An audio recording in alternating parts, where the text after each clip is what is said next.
ನಿರಂತರ ಸುದ್ದಿ.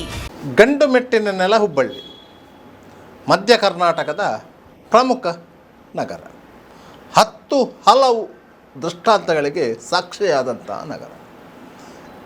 ಇಂತಹ ನಗರದಲ್ಲಿ ನಡೆದಂಥ ಅಮಾನವೀಯ ಘಟನೆಗೆ ತಕ್ಕ ಪ್ರತ್ಯುತ್ತರವನ್ನು ಪೊಲೀಸ್ ಇಲಾಖೆ ನೀಡಿದೆ. ಹುಬ್ಬಳ್ಳಿಯನ್ನು ಆಳಿದಂತಹ ಕಿತ್ತೂರು ರಾಣಿ ಚೆನ್ನಮ್ಮನ ಅಪರಾವತಾರದಂತೆ ಮಹಿಳಾ ಸಬ್ ಇನ್ಸ್ಪೆಕ್ಟರ್ ಒಬ್ಬರು ಪಾತಕಿಯೊಬ್ಬನ ಎದೆಗೆ ಗುಂಡಿಕ್ಕಿದ್ದಾರೆ. ತನ್ಮೂಲಕ ಪಾತಕ ಲೋಕಕ್ಕೆ ಮತ್ತೊಂದು ಎಚ್ಚರಿಕೆಯ ಸಂದೇಶವನ್ನು ನೀಡಿದ್ದಾರೆ. 5ರ ಹರೆಯದ ಬಾಲೆಗೆ ಮೇಲೆ ಮೃಗೀಯ ರೀತಿಯಲ್ಲಿ ಅತ್ಯಾಚಾರ ನಡೆಸಿ ಕೊಲೆಗೈದಂತಹ ಪಾತಕಿಯನ್ನು ಕೆಲವೇ ಗಂಟೆಗಳ ಅವಧಿಯಲ್ಲಿ ಯಮಪುರಿಗೆ ಅಟ್ಟಿದಂತಹ ಮಹಿಳಾ ಸಬ್ ಇನ್ಸ್ಪೆಕ್ಟರ್ ಅನ್ನಪೂರ್ಣ ಅವರ ಆ ಸಾಹಸ ಪ್ರವೃತ್ತಿಗೆ ಎಲ್ಲೆಡೆ ಮೆಚ್ಚುಗೆ ವ್ಯಕ್ತವಾಗಿದೆ. ಅವರಿಗೆ ಬೆಂಬಲವಾಗಿ ನಿಂತಹ ಹುಬ್ಬಳ್ಳಿ ಧಾರವಾಡ ಪೊಲೀಸ್ ಆಯುಕ್ತ N Shashikumar, DCP CR Ravish ಇವರ ಧೈರ್ಯಕ್ಕೆ ಸರ್ವತ್ರ ಶ್ಲಾಘನೆಗೆ ಪಾತ್ರವಾಗಿದೆ.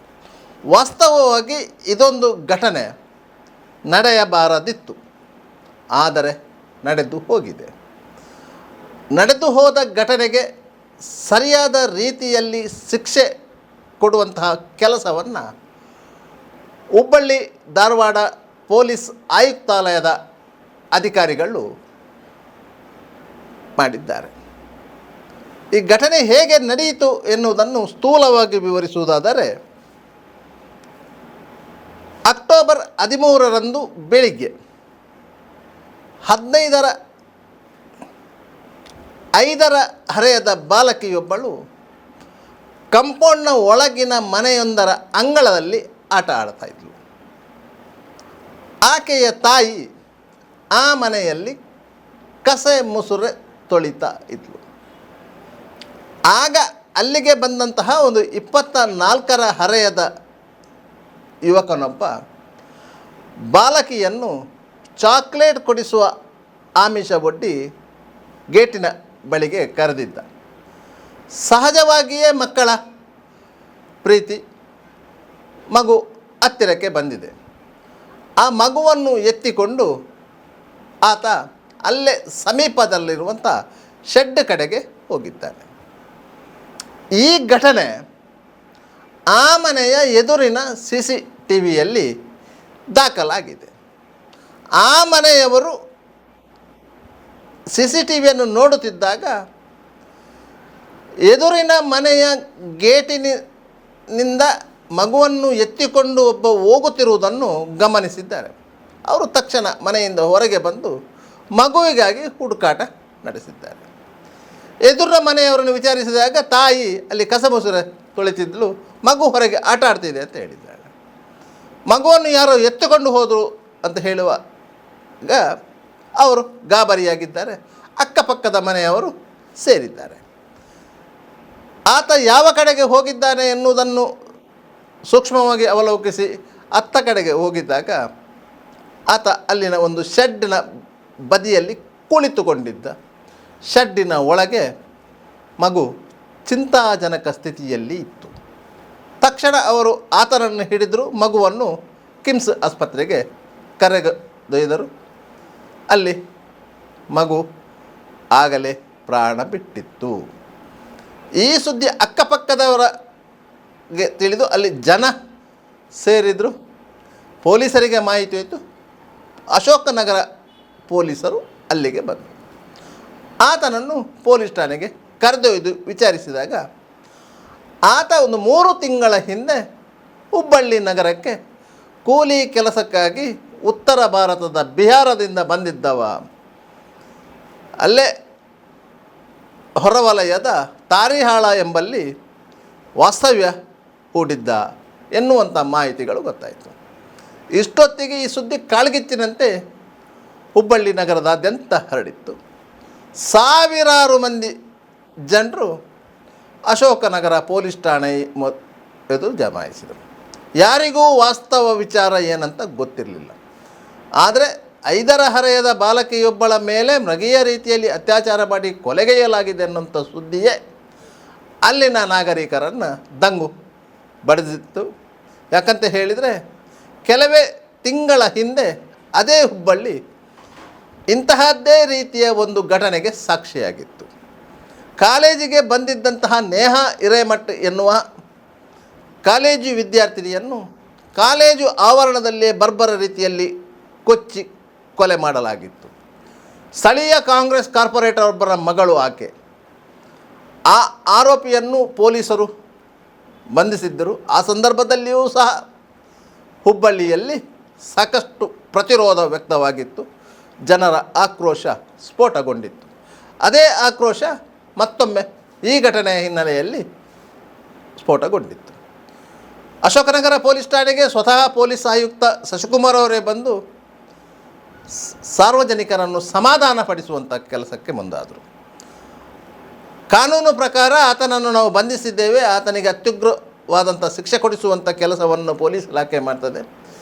ಯಾವುದೇ ರೀತಿಯ ಅಪನಂಬಿಕೆಗಳು ಇಲಾಖೆಯ ಮೇಲೆ ಬೇಡ. ಅಚಾನಕ್ ಆಗಿರುವಂಥ ಘಟನೆಯಿಂದ ಇಲಾಖೆಗೂ ಕೆಟ್ಟ ಹೆಸರು ಬಂದಿದೆ.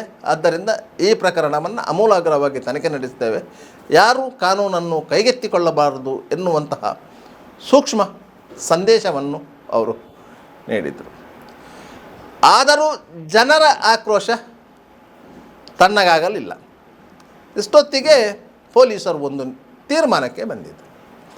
ಜನರ ಆಕ್ರೋಶವನ್ನು ತಣ್ಣಗಾಗಿಸಬೇಕಾದರೆ ತಮ್ಮ ಕಾರ್ಯಾಚರಣೆ ಏನು ಎನ್ನುವುದನ್ನು ಜನರಿಗೆ ತಿಳಿಸಬೇಕಿದೆ. ನಾವು ಏನು ಮಾಡಬೇಕು ಎನ್ನುವುದನ್ನು ಜನರು ತೀರ್ಮಾನಿಸುವುದಲ್ಲ, ಅದನ್ನು ನಾವೇ ತೀರ್ಮಾನಿಸಬೇಕು. ಕಾನೂನು ಪ್ರಕಾರ ಆರೋಪಿಯನ್ನು ಬಂಧಿಸುವುದು ನಮ್ಮ ಕೆಲಸ. ಆರೋಪಿ ಮಾಡಿದಂತಹ ಕೃತ್ಯಕ್ಕೆ ಸಾಕ್ಷಿ ಮತ್ತು ಸಾಕ್ಷ್ಯ ಒದಗಿಸುವುದು ನಮ್ಮ ಕೆಲಸ. ಆದರೆ ಆರೋಪಿಗೆ ಶಿಕ್ಷೆ ಕೊಡುವ ಅಧಿಕಾರ ಇರುವುದು ನ್ಯಾಯಾಲಯಕ್ಕೆ. ಅದು ದೀರ್ಘ ಪ್ರಕ್ರಿಯೆ. ಇಂತಹ ಪ್ರಕ್ರಿಯೆಯ ಮಧ್ಯೆ ಕೆಲವೊಂದು ಸೂಕ್ಷ್ಮ ವಿಚಾರಗಳು ಅಡಗಿರ್ತವೆ. ಆದ್ದರಿಂದಾಗಿ ಇಂತಹ ಸಂದರ್ಭದಲ್ಲಿ ಅತ್ಯಂತ ವಿವೇಚನೆಯಿಂದ ಕರ್ತವ್ಯವನ್ನು ನಿರ್ವಹಿಸಬೇಕಾಗತ್ತೆ. ಜನರ ಆಕ್ರೋಶವನ್ನೂ ತಣಿಸಬೇಕು. ಆದಂಥ ಅನ್ಯಾಯಕ್ಕೆ ತಕ್ಷಣ ಒಂದು ಪರಿಹಾರವನ್ನೂ ಒದಗಿಸಬೇಕು. ತನ್ಮೂಲಕ ಜನರಿಗೆ ಪೊಲೀಸ್ ಇಲಾಖೆಯ ಮೇಲೆ ಗೌರವ ಮೂಡಿಸುವಂಥ ಕೆಲಸ ಮಾಡಬೇಕು ಎನ್ನುವುದನ್ನು ಅವರು ಅರಿತುಕೊಂಡಿದ್ದರು. ಪೊಲೀಸ್ ಆಯುಕ್ತ ಶಶಿಕುಮಾರ್ ಅವರು ಹಲವು ವರ್ಷಗಳ ಕಾಲ ಈ ರಾಜ್ಯದಲ್ಲಿ ಸರ್ವಿಸ್ ಮಾಡಿದವರು. ಮಂಗಳೂರಿನಂತಹ ಕೋಮು ಸೂಕ್ಷ್ಮ ಪ್ರದೇಶದಲ್ಲಿ ಪೊಲೀಸ್ ಆಯುಕ್ತರಾಗಿ ಕೆಲಸ ಮಾಡಿದವರು. ಮಂಗಳೂರಿನಲ್ಲಿ ಅವರು ಕರ್ತವ್ಯ ನಿರ್ವಹಿಸುತ್ತಿದ್ದಂಥ ಸಂದರ್ಭದಲ್ಲಿ ಅಪ್ರಾಪ್ತ ವಯಸ್ಸಿನ ಹೆಣ್ಣು ಮಕ್ಕಳನ್ನು ಬಳಸಿಕೊಂಡು ವೇಶ್ಯಾವಾಟಿಕೆ ದಂಧೆ ನಡೆಸುತ್ತಿದ್ದಂಥ ಕೃತ್ಯವನ್ನು ತಮ್ಮ ಆಧೀನ ಅಧಿಕಾರಿ DCP ಹರಿರಾಮ್ ಶಂಕರ್ ಅವರ ಜೊತೆಗೂಡಿ ಭೇದಿಸಿದ್ದರು. ಸುಮಾರು 18 ಮಂದಿ ಆರೋಪಿಗಳನ್ನು ಅದರಲ್ಲಿ ಬಂಧಿಸಿದ್ದರು. ಎಲ್ಲರ ಮೇಲೂ ಪೋಸ್ಕೋ ಕಾಯ್ದೆ ಅಡಿಯಲ್ಲಿ ಕೇಸು ದಾಖಲಾಗಿತ್ತು. ಅತ್ಯಂತ ದೊಡ್ಡ ಮಟ್ಟದ ವೇಶ್ಯಾವಾಟಿಕೆ ಜಾಲ ಅದಾಗಿತ್ತು. ಅದರಲ್ಲಿ ಬಲಾಢ್ಯರಿದ್ದರು, ಹಣವಂತರಿದ್ದರು, ರಾಜಕೀಯವಾಗಿ ಪ್ರಭಾವಶಾಲಿಗಳು ಇದ್ದರು. ಯಾರನ್ನು ಸಹ ಶಶಿಕುಮಾರ್ ಮತ್ತವರ ಟೀಮು ಬಿಟ್ಟಿರಲಿಲ್ಲ. ಇಡೀ ಪ್ರಕರಣದಲ್ಲಿ ಎಲ್ಲ ಆರೋಪಿಗಳನ್ನು ಬಂಧಿಸಿ ಜೈಲಿಗಟ್ಟಿದ್ದರು. ಆದರೆ ಅದೇ ಪ್ರಕರಣದಲ್ಲಿ ಎಲ್ಲ ಆರೋಪಿಗಳು ಇತ್ತೀಚೆಗೆ ಖುಲಾಸೆಯಾದರು. ಇದು ಕಾನೂನಿನಲ್ಲಿರುವಂಥ ಕೆಲವೊಂದು ಲೋಪಗಳು. ಇಂತಹ ಒಂದು ಗಟ್ಟಿ ನಿರ್ಧಾರವನ್ನು ತೆಗೆದುಕೊಳ್ಳುವಂತಹ ಶಶಿಕುಮಾರ್ ಅವರು ಸೂಕ್ತವಾದ ನಿರ್ಧಾರವನ್ನು ಸೂಕ್ತ ಸಮಯದಲ್ಲಿ ತೆಗೆದುಕೊಂಡಿದ್ದಾರೆ. ಆರೋಪಿ ರಿತೇಶ್ ಕುಮಾರ್ ಹುಬ್ಬಳ್ಳಿಗೆ ಬಂದು 3 ತಿಂಗಳು ಆಗಿದೆ. ಆತ ಕೂಲಿ ಕೆಲಸಕ್ಕಂತಲೇ ಹುಬ್ಬಳ್ಳಿಗೆ ಬಂದವನು. ಬಿಹಾರದಿಂದ ರೈಲು ಹತ್ತಿ ಹುಬ್ಬಳ್ಳಿಗೆ ಬಂದಿರುವಂತಹ ರಿತೇಶ್ ಕುಮಾರ್ ಅಲ್ಲಿನ ಹೊರವಲಯದ ತಾರಿಹಾಳದಲ್ಲಿ ಶೆಡ್ಡೊಂದರಲ್ಲಿ ವಾಸ ಮಾಡ್ತಾ ಇದ್ದ. ಸಣ್ಣ ಪುಟ್ಟ ಕೆಲಸ ಮಾಡಿಕೊಂಡು ಹೊಟ್ಟೆ ಹೊರೆಯುತ್ತಿದ್ದ. ಆತನಿಗೆ ಹಿಂದಿಲ್ಲ ಮುಂದಿಲ್ಲ. ಇಂತಹ ಹಿನ್ನೆಲೆಯ ಆತ ಒಂದು 5ರ ಹರೆಯದ ಬಾಲಕಿಯ ಮೇಲೆ ಅಂಥ ಮೃಗೀಯ ರೀತಿಯ ಕೃತ್ಯ ಮಾಡಿದ್ದಾನಂತ ಹೇಳಿದರೆ ಆತ ಯಾವತ್ತೂ ಕ್ಷಮೆಗೆ ಅರ್ಹನಲ್ಲ ಎನ್ನುವುದನ್ನು ಕಮಿಷನರ್ ಶಶಿಕುಮಾರ್ ಅರಿತುಕೊಂಡಿದ್ದರು. ಆದ್ದರಿಂದಲೇ ಅವರು ತನ್ನ ಅಧೀನದ ಅಶೋಕ್ ನಗರ ಠಾಣಾ ಸಬ್ ಇನ್ಸ್ಪೆಕ್ಟರ್ ಅನ್ನಪೂರ್ಣ ಅವರಿಗೆ ಸೂಚನೆ ಕೊಟ್ಟಿದ್ದರು.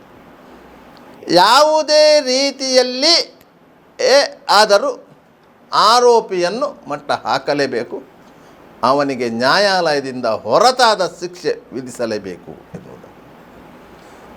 ಯಾವಾಗ ಹಿರಿಯ ಅಧಿಕಾರಿಗಳು ಇಂತಹ ಒಂದು ನೈತಿಕ ಸ್ಥೈರ್ಯವನ್ನು ಒದಗಿಸಿದರೋ ಅಶೋಕನಗರ ಠಾಣಾ ಸಬ್ ಇನ್ಸ್ಪೆಕ್ಟರ್ ಅನ್ನಪೂರ್ಣ ಅವರು ಸ್ವತಃ ಕಿತ್ತೂರು ರಾಣಿ ಚೆನ್ನಮ್ಮನ ಅಪರಾವತಾರ ತಾಳಿದರು. ಯಾಕಂತೇಳಿದರೆ ಹುಬ್ಬಳ್ಳಿಯಲ್ಲಿ ಕಿತ್ತೂರು ರಾಣಿ ಚೆನ್ನಮ್ಮನ ಪ್ರತಿಮೆ ಇದೆ.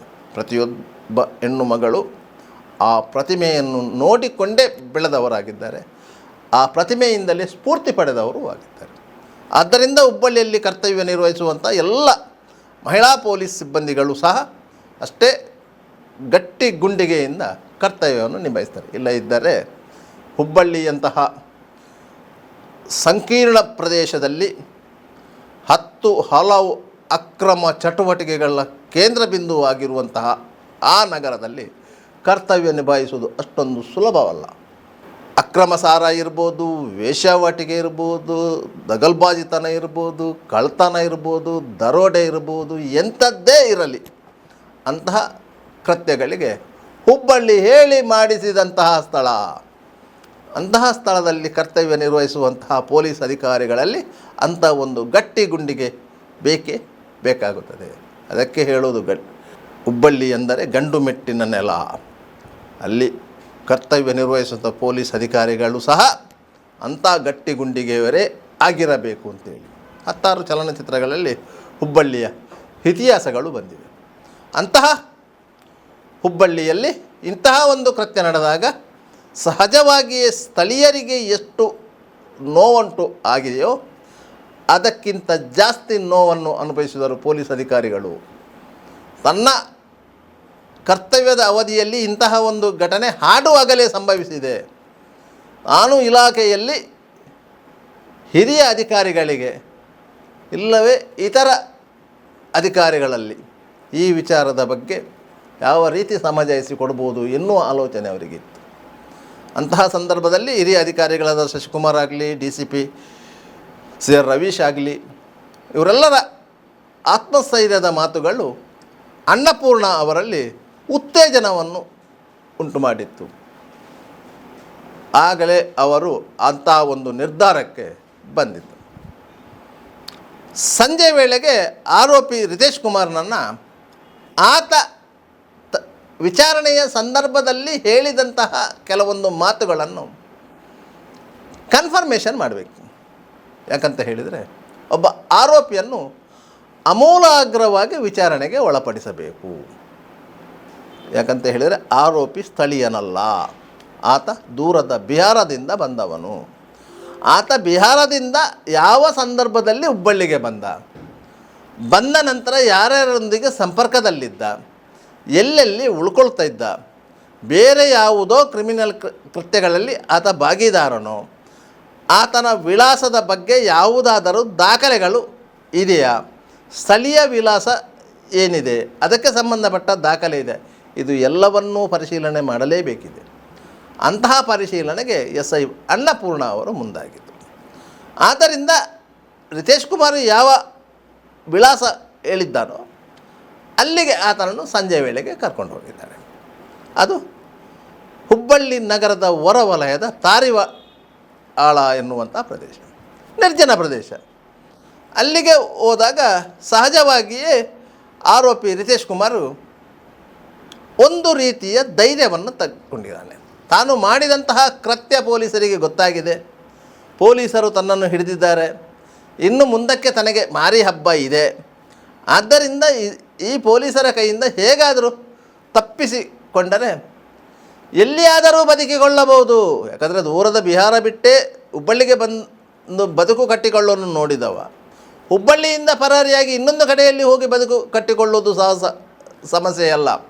ಆದ್ದರಿಂದ ರಿತೇಶ್ ಪೊಲೀಸರ ಕೈಯಿಂದ ಪರಾರಿಯಾಗಲು ಯತ್ನಿಸಿದ್ದಾನೆ. ಈ ಸಂದರ್ಭದಲ್ಲಿ ಸಬ್ ಇನ್ಸ್ಪೆಕ್ಟರ್ ಅನ್ನಪೂರ್ಣ ಅವರು ಆತನಿಗೆ ಎಚ್ಚರಿಕೆ ನೀಡಿದ್ದಾರೆ, ಗಾಳಿಯಲ್ಲಿ ಗುಂಡು ಹಾರಿಸಿದ್ದಾರೆ. ಆದರೆ ಆತ ಓಡುವ ಬರದಲ್ಲಿ ಪೊಲೀಸರ ಮೇಲೆ ಹಲ್ಲೆ ಮಾಡಿದ್ದಾನೆ, ಜೀಪಿನ ಮೇಲೆ ದಾಳಿ ಮಾಡಿದ್ದಾನೆ, ಸ್ವತಃ SI ಅನ್ನಪೂರ್ಣ ಅವರ ಮೇಲೂ ದಾಳಿ ಮಾಡಿದ್ದಾನೆ. ಆ ಸಂದರ್ಭದಲ್ಲಿ ಅನ್ನಪೂರ್ಣ ಅವರು ತನ್ನ ಸರ್ವಿಸ್ ರಿವಾಲ್ವರ್ಗೆ ಕೆಲಸ ಕೊಟ್ಟಿದ್ದಾರೆ. ನೇರವಾಗಿ ಆತನ ಕಾಲಿಗೆ ಮತ್ತು ಎದೆಗೆ ಗುಂಡು ಹೊಡೆದಿದ್ದಾರೆ. ಅಲ್ಲಿಂದ ಆತನನ್ನು ಪೊಲೀಸ್ ಜೀಪಿನಲ್ಲೇ ಹಾಸ್ಪಿಟ್ಲಿಗೆ ಸಾಗಿಸಿದ್ದಾರೆ. ಅಲ್ಲಿ ಆತ ಮೃತಪಟ್ಟಿದ್ದಾನೆ. ಈ ಘಟನೆ ಗೊತ್ತಾಗುತ್ತಿದ್ದಂತೆಯೇ ಅಶೋಕನಗರ ಪೊಲೀಸ್ ಠಾಣೆಯ ಎದುರು ಜಮಾಯಿಸಿದಂತಹ ಸಾವಿರಾರು ಮಂದಿ ಜಯಘೋಷ ಹಾಕಿದರು, ಹರ್ಷೋದ್ಗಾರ ಮಾಡಿದರು. ಪೊಲೀಸ್ ಆಯುಕ್ತ ಶಶಿಕುಮಾರ್ ಸೇರಿದಂತೆ ಎಲ್ಲ ಪೊಲೀಸರಿಗೆ ಅಭಿನಂದನೆಗಳ ಮಹಾಪೂರವೇ ಹರಿದು ಬಂತು. ಸ್ವತಃ ಸಚಿವ ಸಂತೋಷ್ ಲಾಡ್ ಅವರೇ ಕಿಮ್ಸ್ ಆಸ್ಪತ್ರೆಗೆ ಭೇಟಿ ನೀಡಿ ಗಾಯಗೊಂಡು ಆಸ್ಪತ್ರೆಯಲ್ಲಿ ದಾಖಲಾಗಿದ್ದಂತಹ SI ಅನ್ನಪೂರ್ಣ ಅವರಿಗೆ ಸೆಲ್ಯೂಟ್ ಮಾಡಿದರು. ಇಂತಹ ಘಟನೆಗೆ ಹುಬ್ಬಳ್ಳಿ ಸಾಕ್ಷಿಯಾಯಿತು. ಯಾಕಂತ ಹೇಳಿದರೆ ಇಂತಹ ಘಟನೆಗಳು ಅಪರೂಪಕ್ಕೊಮ್ಮಂತೆ ನಡೀತದೆ. ಎಷ್ಟೋ ಅತ್ಯಾಚಾರ ನಡೆಸಿ ಕೊಲೆಗೈದಂಥ ಆರೋಪಿಗಳು ಸಿಕ್ಕಿಬಿದ್ದರೂ ಪೊಲೀಸರು ಕಾನೂನು ಕ್ರಮವನ್ನು ಒಂದನ್ನು ಬಿಟ್ಟು ಬೇರೆ ಏನನ್ನೂ ಮಾಡಲಿಕ್ಕೆ ಸಾಧ್ಯ ಆಗುವುದಿಲ್ಲ. ಕೆಲವೊಂದು ಸಂದರ್ಭದಲ್ಲಿ ಕೆಲವೊಂದು ಪರಿಸ್ಥಿತಿಗಳಿರ್ತವೆ. ಆ ಪರಿಸ್ಥಿತಿಯನ್ನು ನಿಭಾಯಿಸುವುದು ಪೊಲೀಸರಿಗೆ ಕಷ್ಟ ಸಾಧ್ಯವಾಗಿರ್ತದೆ. ಅಂಥ ಸಂದರ್ಭದಲ್ಲಿ ಆರೋಪಿಯನ್ನವರು ನ್ಯಾಯಾಲಯದ ವಶಕ್ಕೆ ಒಪ್ಪಿಸಿ ಬಿಡ್ತಾರೆ. ಕೆಲವೊಂದು ಸಂದರ್ಭದಲ್ಲಿ ಯಾವ ಸಂದರ್ಭದಲ್ಲಿ ಪೊಲೀಸರು ಅವರನ್ನು ಅರೆಸ್ಟ್ ಮಾಡಿದ್ರು ಅದಾಗಿ ಒಂದೆರಡು ಗಂಟೆಗಳಲ್ಲೇ ಪೊಲೀಸರು ನ್ಯಾಯಾಲಯಕ್ಕೆ ಹಾಜರುಪಡಿಸುವಂಥ ಸಾಧ್ಯತೆಗಳು ಇವೆ. ಯಾಕಂತ ಹೇಳಿದರೆ ಸಾರ್ವಜನಿಕ ಆಕ್ರೋಶಗಳು ಮಡುಗಟ್ಟಿದ್ದಂಥ ಸಂದರ್ಭದಲ್ಲಿ ಅದು ಯಾವಾಗ ಸ್ಫೋಟಗೊಳ್ಳುತ್ತದೆ ಎನ್ನುವುದು ಯಾರಿಗೂ ಅರಿವಿಗೆ ಬರುವುದಿಲ್ಲ. ಬೇರೊಂದು ಕಾನೂನು ಸುವ್ಯವಸ್ಥೆ ಸಮಸ್ಯೆ ಸೃಷ್ಟಿಯಾಗುವುದು ಬೇಡ ಅಂತ ಹೇಳಿ ಆರೋಪಿಯನ್ನು ಜೈಲಿಗೆ ಅಟ್ಟುವಂಥ ಕೆಲಸವನ್ನು ಮಾಡ್ತಾರೆ. ಆದರೆ ಅದು ತನಿಖೆಯ ಸಂದರ್ಭದಲ್ಲಿ ಎಡವಟ್ಟಿಗೆ ಕಾರಣ ಆಗುತ್ತದೆ, ಸಾಕ್ಷ್ಯನಾಶವಾಗುವಂಥ ಎಲ್ಲ ಸಾಧ್ಯತೆಗಳಿರ್ತವೆ. ಕೆಲವು ವರ್ಷಗಳ ಹಿಂದೆ ಅಂದರೆ 2012ರಲ್ಲಿ ಧರ್ಮಸ್ಥಳದ ಬಳಿ ಸೌಜನ್ಯ ಎನ್ನುವ ಹೆಣ್ಣುಮಗಳನ್ನು ಇದೇ ರೀತಿ ಅತ್ಯಾಚಾರ ಮಾಡಿ ಕೊಲೆಗೈಯಲಾಗಿತ್ತು. ಆಕೆಯ ಮರ್ಮಾಂಗಕ್ಕೆ ಮಣ್ಣು ತುಂಬಿಸಲಾಗಿತ್ತು. ಘಟನೆ ನಡೆದ 2ನೇ ದಿನವೇ ಆರೋಪಿ ಸಂತೋಷನವರ ಬಂಧನವಾಗಿತ್ತು. ಆತನನ್ನು ಸ್ಥಳಮಾಜರು ಮಾಡಲಾಗಿತ್ತು, ಆತನನ್ನು ವಿಚಾರಣೆ ಮಾಡಲಾಗಿತ್ತು, ಎಲ್ಲವನ್ನೂ ಮಾಡಲಾಗಿತ್ತು, ಸಾಕ್ಷ್ಯಗಳನ್ನು ಕಲೆ ಹಾಕಲಾಗಿತ್ತು. ಆದರೆ ಆತನ ಮೇಲೆ ಆರೋಪವನ್ನು ಸಾಬೀತುಪಡಲಿಕ್ಕೆ ಸಾಧ್ಯವಾಗಲಿಲ್ಲ. ಆತ ನಿರ್ದೋಷಿಯಾದ. ಒಂದು ವೇಳೆ ಆ ಸಂದರ್ಭದಲ್ಲಿ ಆ ಘಟನೆಯನ್ನು ತೀವ್ರವಾಗಿ ಗಮನಿಸ್ತಾ ಇದ್ದಾರೆ, ಆರೋಪಿಗೆ ಸರಿಯಾದ ಶಿಕ್ಷೆಯನ್ನು ತಕ್ಷಣವೇ ಕೊಡಬೇಕು ಅಂತ ಇದ್ದರೆ ಸಂತೋಷರಾವ್ ಜೀವಂತ ಉಳಿತಿರಲಿಲ್ಲ, ಸೌಜನ್ಯ ನ್ಯಾಯಕ್ಕಾಗಿ ಹೋರಾಟ ಆಗ್ತಾ ಇರಲಿಲ್ಲ, ಸೌಜನ್ಯ ಮನೆಯವರು 1.5 ಕೋಟಿ ರೂಪಾಯಿಯ ಮನೆ ಕಟ್ಟಲಿಕ್ಕೂ ಆಗ್ತಾ ಇರಲಿಲ್ಲ, ಹೋರಾಟಗಾರ ಮೇಶೆಟ್ಟಿ ತಿಮ್ಮರೋಡಿಯವರು ಕೋಟ್ಯಂತರ ರು ಸಂಪಾದಿಸಲು ಸಾಧ್ಯ ಆಗ್ತಾ ಇರಲಿಲ್ಲ, ಶ್ರೀ ಕ್ಷೇತ್ರ ಧರ್ಮಸ್ಥಳಕ್ಕೆ ಕೆಟ್ಟ ಹೆಸರೂ ಬರ್ತಾ ಇರಲಿಲ್ಲ. ಆದರೆ ಆಗಿನ ಸಂದರ್ಭದಲ್ಲಿ ಅಂಥ ಪರಿಸ್ಥಿತಿ ಇರಲಿಲ್ಲ. ಆದರೆ ಹುಬ್ಬಳ್ಳಿಯಲ್ಲಿ ಅಂತಹ ಪರಿಸ್ಥಿತಿ ನಿರ್ಮಾಣವಾಗಿತ್ತು. ಪೊಲೀಸರಿಗೆ ಸಾರ್ವಜನಿಕರು ನೈತಿಕ ಸ್ಥೈರ್ಯ ತುಂಬಿದ್ದರು. ಆ ಸ್ಥೈರ್ಯದಿಂದಲೇ ಪೊಲೀಸರು ಆರೋಪಿಯನ್ನು ಫಿನಿಷ್ ಮಾಡಿದ್ದಾರೆ. ಪೊಲೀಸರ ಗುಂಡು ಆತನ ಎದೆ ಸೀಳಿತ್ತು. ಆದರೆ ಲಕ್ಷಾಂತರ ಮಂದಿ ಈ ಕ್ರಮವನ್ನು ಸ್ವಾಗತಿಸಿದ್ದಾರೆ, ಶ್ಲಾಘಿಸಿದ್ದಾರೆ. ಪೊಲೀಸರು ಅಂದರೆ ಹೀಗಿರಬೇಕು ಎನ್ನುವುದನ್ನು ಹುಬ್ಬಳ್ಳಿ ನಗರ ಪೊಲೀಸರು ಸಾಧಿಸಿ ತೋರಿಸಿದ್ದಾರೆ. ಇಂತಹ ಅಮಾನವೀಯ ಕೃತ್ಯ ನಡೆಸಿದವರಿಗೆ ಸಾರ್ವಜನಿಕವಾಗಿ ಭಯಭೀತಿಯನ್ನು ಉಂಟು ಮಾಡುವಂತಹ ಪಾತಕಿಗಳಿಗೆ ಪೊಲೀಸರು ಯಾವತ್ತೂ ಲಾಠಿಯಿಂದ ಉತ್ತರ ಕೊಡಲಿಕ್ಕೆ ಹೋಗಬಾರ್ದು. ಬದಲಾಗಿ ಸರಕಾರವೇ ಉಚಿತವಾಗಿ ಪೂರೈಕೆ ಮಾಡಿರುವಂತಹ ಪಿಸ್ತೂಲ್ನಿಂದ ಉತ್ತರ ಕೊಡಬೇಕು. ಅದರ ಗುಂಡು ಅವರ ಎದೆಗೆ ನಾಟಬೇಕು. ಆಗ ಸಮಾಜದಲ್ಲಿ ಶಾಂತಿಯೂ ನೆಲೆಸ್ತದೆ, ಪಾತಕಿಗಳ ಎದೆಯಲ್ಲಿ ಭಯವೂ ಹುಟ್ಟುತ್ತದೆ ಎನ್ನುವುದಂತೂ ಸತ್ಯ. ಎಂಸಿಸಿ ಬ್ಯಾಂಕ್ ಲಿಮಿಟೆಡ್ ಬೆಳ್ಮಣ್ಣಲ್ಲಿ ಎಂಸಿಸಿ ಬ್ಯಾಂಕಿನ 19ನೇ ಶಾಖೆಯನ್ನ ಆರಂಭಿಸುವ ಸುಸಂದರ್ಭದ ಪ್ರಯುಕ್ತ ಆಯ್ದ ನಿರಕ್ಕು ಠೇವಣಿಗಳ ಮೇಲೆ ಶೇಕಡ 8.5% ಆಕರ್ಷಕ ಬಡ್ಡಿ ಹಾಗೂ ₹1,200ರಿಂದ ಆರಂಭವಾಗುವ ಅತಿ ಕಡಿಮೆ ಬಾಡಿಗೆಯಲ್ಲಿ ಭದ್ರತಾ ಲಾಕರ್ಗಳು. 113 ವರ್ಷಗಳಿಂದ ನಿಮ್ಮ ಸೇವೆಯಲ್ಲಿ. ಹಿಂದೆ ನಿಮ್ಮ ಹತ್ತಿರದ ಎಂಸಿಸಿ ಬ್ಯಾಂಕ್ ಶಾಖೆಯನ್ನು ಸಂಪರ್ಕಿಸಿರಿ. ದೂರವಾಣಿ ಸಂಖ್ಯೆ 7090701105. Toll free number 180012329966. ಷರತ್ತುಗಳು ಅನ್ವಯ. ನಿರಂತರ ಸುದ್ದಿ